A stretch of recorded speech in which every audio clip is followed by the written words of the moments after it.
Reason होना चाहिए। PM साहब अस्सलाम वालेकुम। ये आपके वुज़रा बिल्कुल भी काम नहीं कर रहे। तादाद तो बहुत ज्यादा है, ना कभी सवाल का जवाब आता है, और जो आता है तो वो भी घुमा फिरा कर आता है। इस तरह बात नहीं कर सकते सर वो चले ठीक है, उनको मैं वैसे बता रही हूँ। बिस्मिल्लाहिर्रहमानिर्रहीम। नज़ीर सारा बानो ने असेंबली के अंदर शहबाज शरीफ को और पूरी नून लीग को दो के रख दिया है। हम आपको पहले ये वीडियो दिखाते हैं, फिर से बात करते हैं। हमारे चैनल को सब्सक्राइब कर ले और बेल आइकन को भी प्रेस कर दें। पहले भी बारहा कहा था कि एक सेक्रेटरी जो जहाँ से रिटायर होते हैं आप उनको ओहदा दे देते हैं। फिर अभी डीजी सिविल एविएशन, वो अभी ये पूरी डिटेल मैं आपको दिखा दूंगी कि वो एक नया ओहदा तश्कील दिया जा रहा है ना, उसकी वो हुई। मतलब ये चल क्या रहा है, नहीं संभालना था तो ये काम तो कोई भी साझा माजा कर सकता था। बेचना ही था ना, किसी को उधार पर ही देना था कि लीज पर देना था, ये तो मैं भी कर सकती थी। इतना बड़ा खड़ाक फालने की कौन सी जरूरत थी, साइन ही तो करने थे ना। और सर पीआईए को और वो नहीं करे। और अभी जाते जाते एक बिल इन्होंने पास किए पायलट्स को हायर करने के लिए, और उसमें लिखा हुआ है रेटेड पायलट्स, कैडेट पायलट्स नहीं। कैडेट पायलट मतलब जो माँ बाप कोई मुश्किलों से अपने बच्चों को फ्लाइंग क्लब में डाला हुआ है, वो उनको कहाँ से जॉब मिलेगी। मतलब मैंने पहले कहा था, अब मैं दोबारा नहीं कहना चाह रही कि एयरफोर्स 1 बनाना था। जिस एजेंडे पे अरशद मलिक साहब आए थे, जिस एजेंडे के तहत एक वजीर को पेपर दिया था पढ़ने को कि आप ये पेपर पढ़ें, पीआईए बैठे, पायलट्स को हर जगह से उनको ना हो, और उसके बाद हम ये नई इंडक्शन करें रेटेड पायलट्स की, कि 80 जो रेटेड पायलट्स हैं वो आ जाएं, और जो कैडेट पायलट हैं वो जाएं भाड़ में, फिर वो भागे मुल्कों, और वो बेचारे जो फ्लाइंग क्लब है फिर उनको बंद कर दें। मुझे समझ नहीं आ रही जाने से पहले करना क्या चाहते हैं।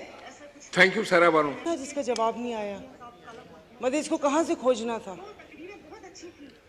आप ठीक कह रही हैं पीएम कि साहब, हमने पहले भी इस पे रूलिंग दी थी कि अगर किसी मिनिस्ट्री से कोई सवाल का जवाब नहीं आया तो उसका रीजन होना चाहिए।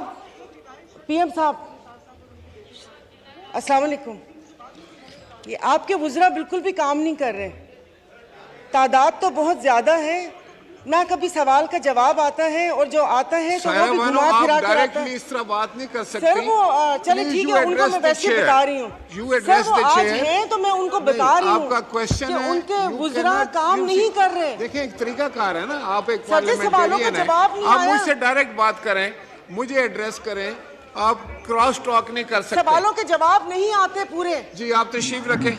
नज़ीर पीडीएम के 16 माह की हुकूमत के दौरान सायरा बानो जो है असेंबली के फ्लोर के ऊपर जो है अपोजिशन की अकलौती आवाज़ बनी रही। हमेशा जो है उन्होंने हक अदा किया, ऐसी आवाज़ उठाई जो कि अपोजिशन का हक बनता था।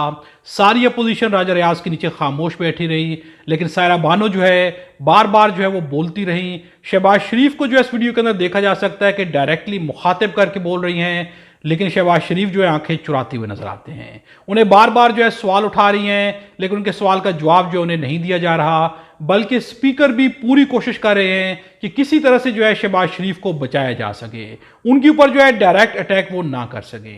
अगर अपोजिशन की आवाज़ स्ट्रांग नहीं होगी तो डेफिनेटली जो है पीडीएम जैसी हुकूमत जो है 16 माह रह के भी कुछ नहीं कर पाएगी। अगर अपोजिशन स्ट्रांग होगी और सवाल पे सवाल उठाएगी, हर चीज़ का जो है सवाल पूछा जाएगा, हर बात के ऊपर जो है हुकूमत को टोका जाएगा, हुकूमत से उनकी कारकर्दगी के ऊपर जो है सवालात उठाए जाएंगे, तो हुकूमत को भी खौफ होगा कि कोई बैठा हुआ है जो चेक कर रहा है। अगर अपोजिशन राजा रियाज जैसी होगी, आपकी अपनी होगी, तो फिर ये होगा कि आप जो है जिस तरह से चाहेंगे मनमानियां करते रहेंगे। 16 माह के इक़्तिदार के दौरान भी शहबाज शरीफ ने मनमानियां की, और अब जब से दोबारा उन्होंने इक़्तिदार संभाला है तो अब भी जो है विजिट भी किए जा रहे हैं, सारा कुछ हो रहा है। अब कहा यह जा रहा है कि उनके पास तो पावर ही नहीं है। इससे पहले कहा जा रहा था कि उनके पास जो कि हुकूमत जो है वो मिलके बनाई गई है, इत्तेहादी हुकूमत है, इसलिए उनके पास पावर नहीं थी। आज भी उनके पास मैंडेट ही नहीं है, हुकूमत फिर मिलके बना दी गई है, लेकिन पहले से भी ज्यादा कमजोर शहबाज शरीफ जो है अवाम के लिए क्या कर पाएंगे। सायरा बानो की आवाज़ जो है हमेशा बहुत अच्छी आवाज़ थी।